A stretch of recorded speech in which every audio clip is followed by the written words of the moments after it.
Dear friends, it's hard to believe that in just a little while the Yom Tov of Pesach, Emeretz Hashem, is going to be upon us.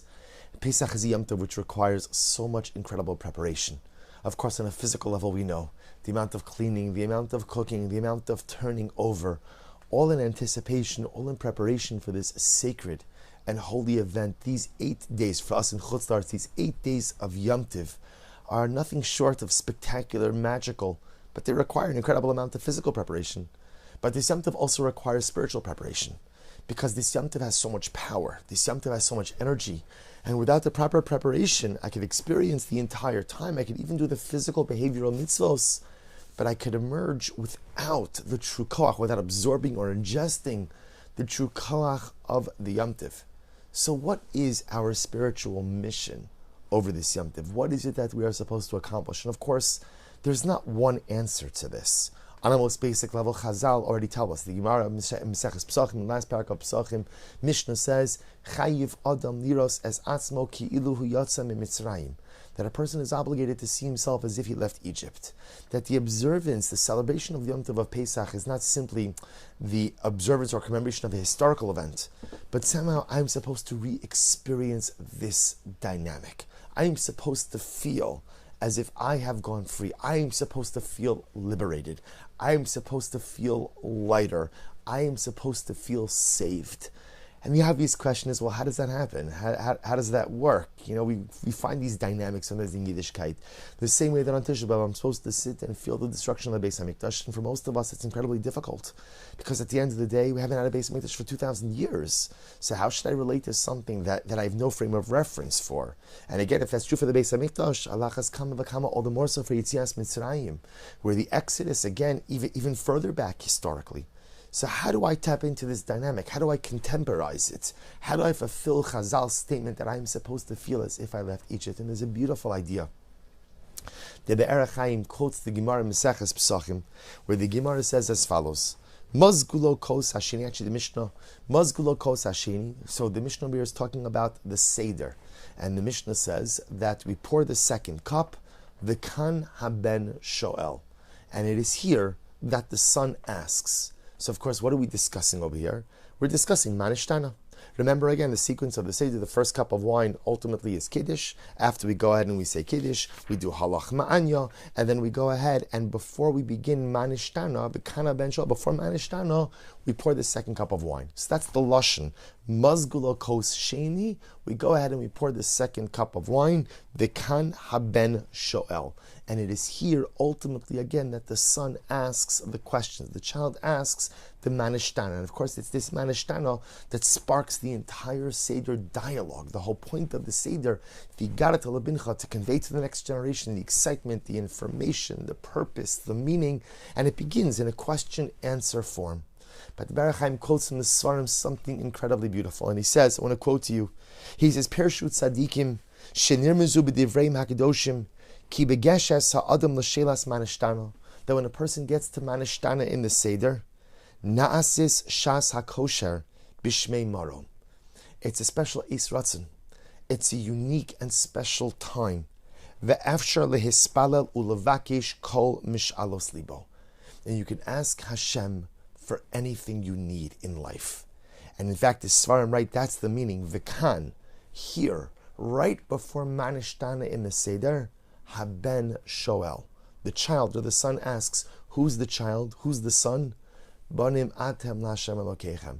We are all the children of the Ribon Shemor. In other words, what the Svarim are saying is, embedded in this technical term, the kan haben shoel, here is where the son asks manishtana. There's something so much deeper that's unfolding. The kan, right here at this incredible crucial juncture, right before we're about to launch into the narrative of the Exodus, haben, the child. Who's the child? I'm the child. You're the child. We're all children of the Ribono Shel Olam.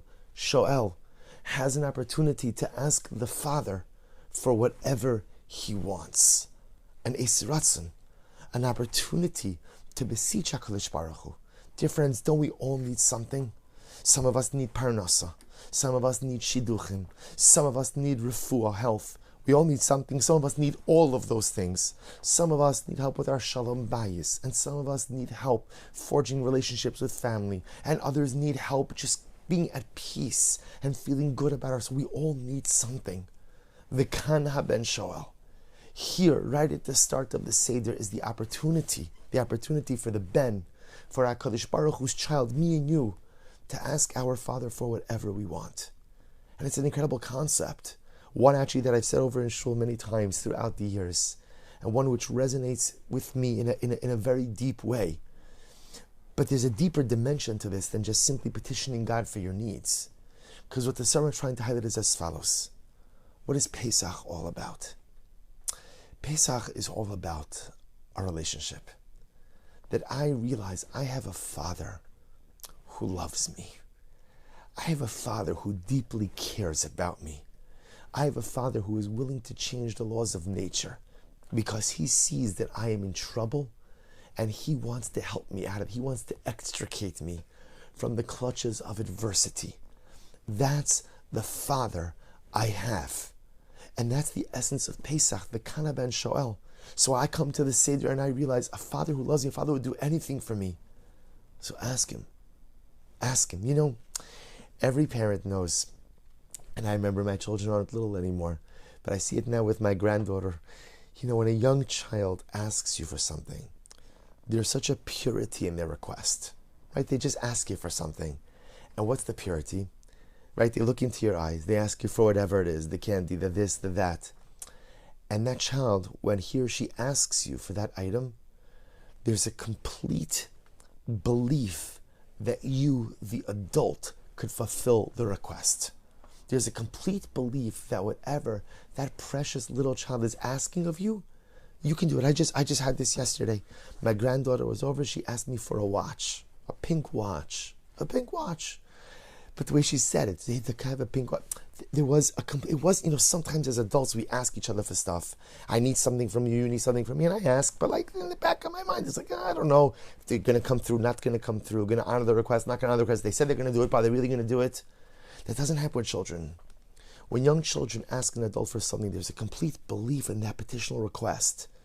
That when I ask my parent, I ask my grandparent, in that little child's mind, it's done. It's going to happen. And that's the goal of Pesach, to feel just like that little child asking a father, Tata, Daddy, Abba, can I have? Because there are things in life that I'm missing. And there are things in life that I'm lacking. And there are things that are troubling. So Abba, can you give to me? Can you help me? And I believe with an absolute, all of my heart, that you could come through. How do I know that my Father, my HaKadosh Baruch Hu, could come through? Because He has. He always does. And He continues to do so.